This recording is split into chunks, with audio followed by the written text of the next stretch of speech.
If you're a curious person like me who likes to dig deep just so you can understand why something exists the way it exists, then you will discover that every word that you read has got rules attached to it.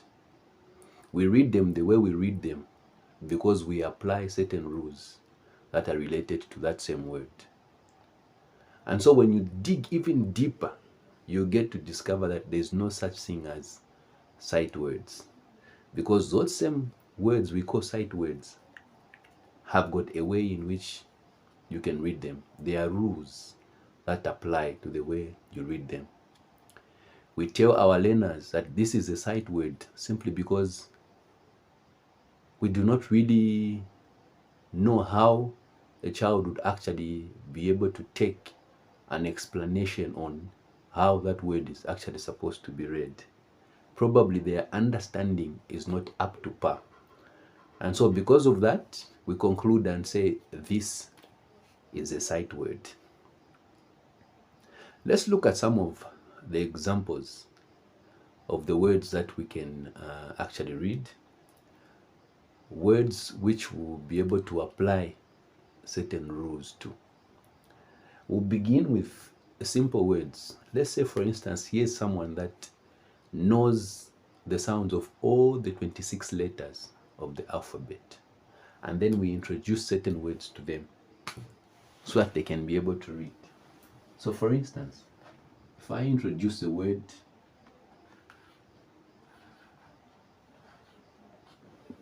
how do I read that word when I apply the rules? So the first thing I do is try and understand the sounds that are in this word. And so if I look at the word R, R is sound R. A is sound A. And T is sound T. So we have three sounds in this word.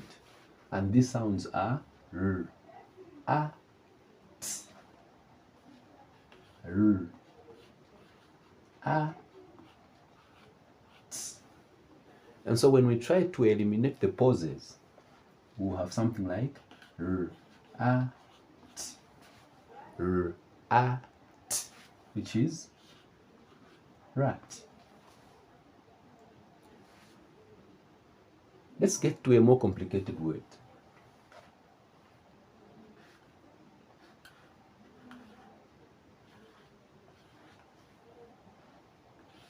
How do we read that word? Somebody that knows all the 26 alphabet letter sounds will go like, okay, so K is sound K. N is sound N. E is sound E. And the other E is sound E. So K, N, E, E. What word is that? I don't even know how I can actually read it. But this word, when we read it, is a word ni. Why is this word ni? It's because the letter N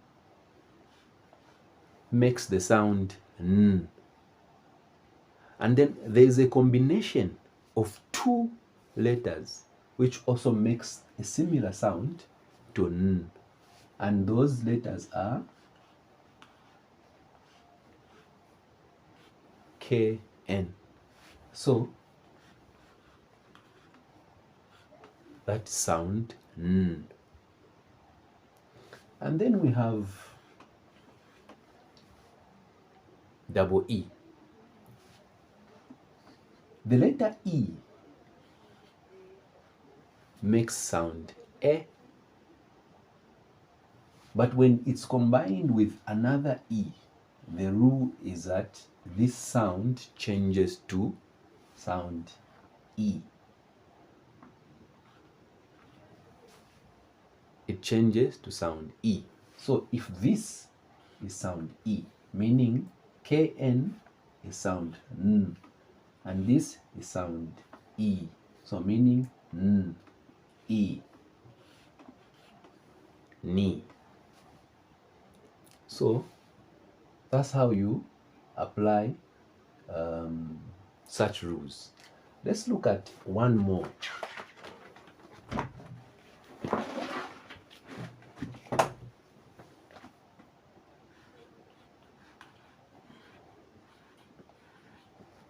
The word those. I think this word is actually a common word which we tell our kids to say it is a sight word, because the issue of applying sound doesn't seem to actually agree with the principle. So what happens? How do we decipher that word?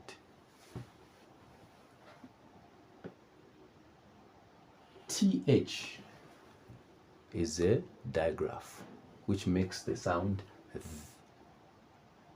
TH is sound th. And then we have OSE. If we go deep in the rules of reading, you will discover that the letter O